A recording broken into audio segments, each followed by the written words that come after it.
pasal 4. Kemudian Yesus dibimbing oleh Roh Allah ke padang gurun untuk dicobai oleh iblis. 40 hari 40 malam Yesus tidak makan. Lalu ia merasa lapar. Iblis datang dan berkata, "Engkau anak Allah bukan?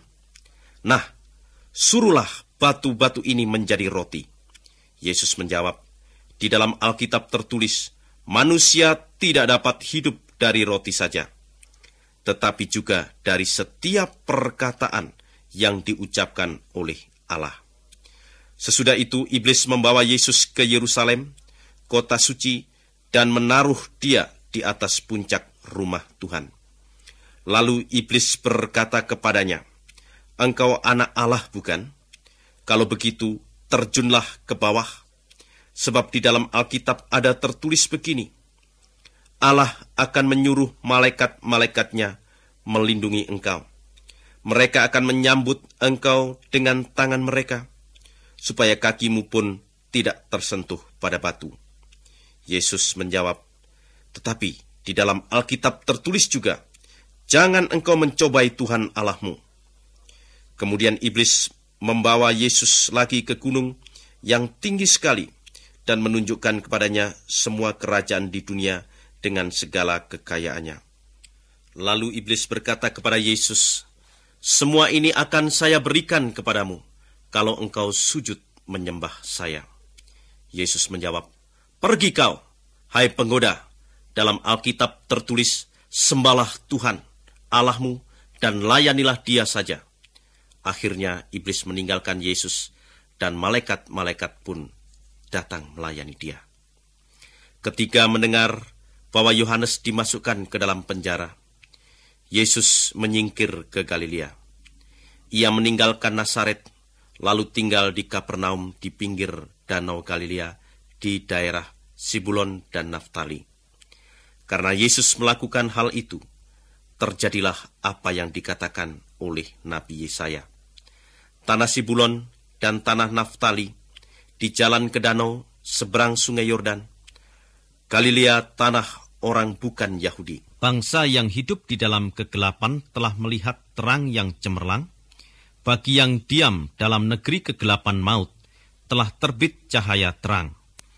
Sejak itu, Yesus mulai mewartakan, "Bertobatlah dari dosa-dosamu, karena Allah akan segera memerintah sebagai Raja."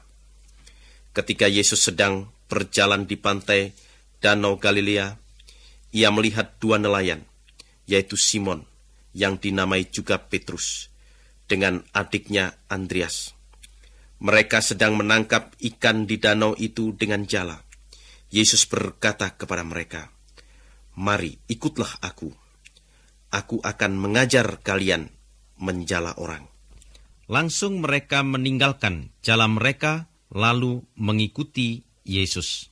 Yesus berjalan terus, lalu melihat pula dua orang bersaudara yang lain, yaitu Yakobus dan Yohanes, anak-anak Zebedeus.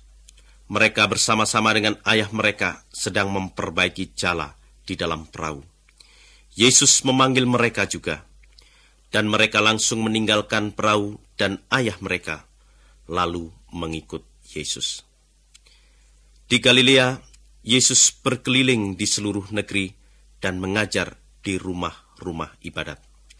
Ia memberitakan kabar baik bahwa Allah akan memerintah, dan ia juga menyembuhkan orang-orang yang sakit dan cacat.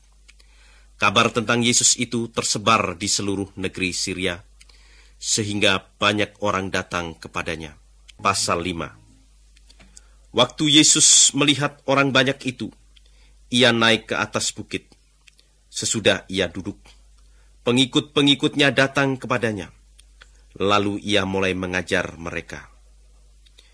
"Berbahagialah orang yang merasa tidak berdaya dan hanya bergantung pada Tuhan saja. Mereka adalah anggota umat Allah. Berbahagialah orang yang bersedih hati. Allah akan menghibur mereka. Berbahagialah orang yang rendah hati.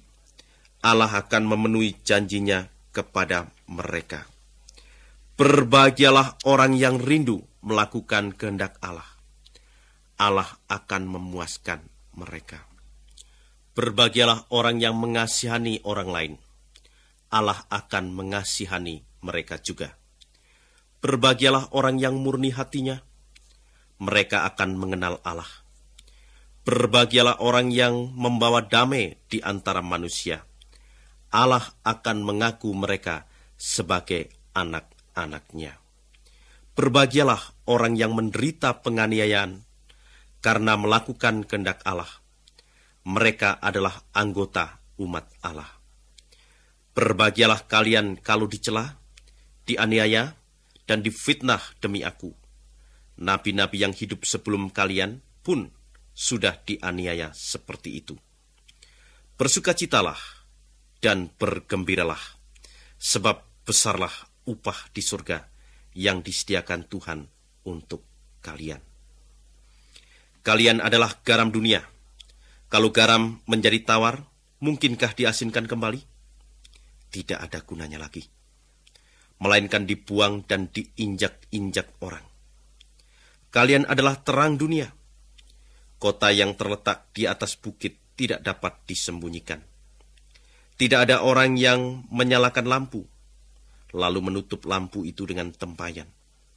Ia malah akan menaruh lampu itu pada tempat lampu, supaya memberi terang kepada setiap orang di dalam rumah.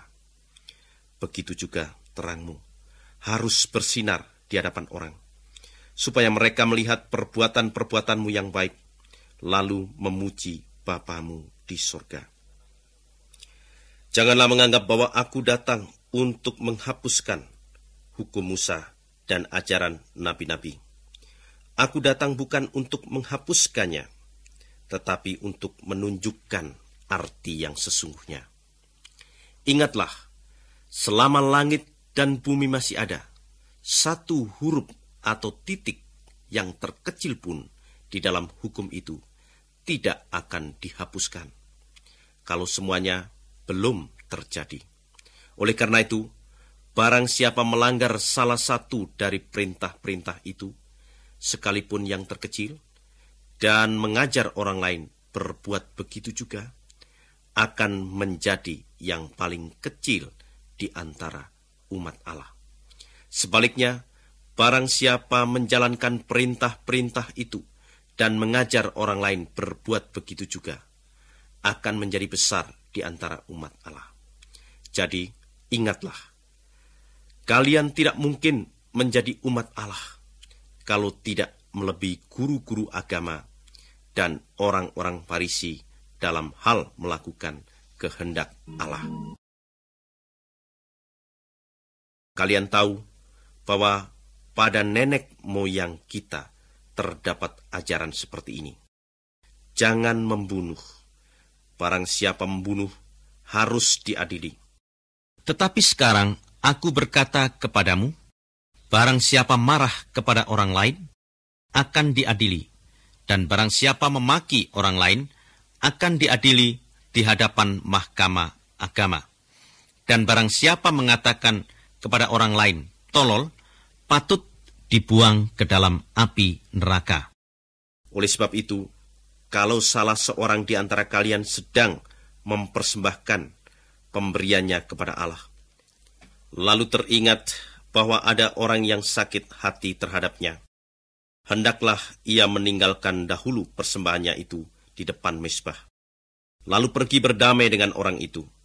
Sesudah itu dapatlah ia kembali dan mempersembahkan pemberiannya kepada Allah. Seandainya ada orang yang mengadukan kalian ke mahkamah, berdamailah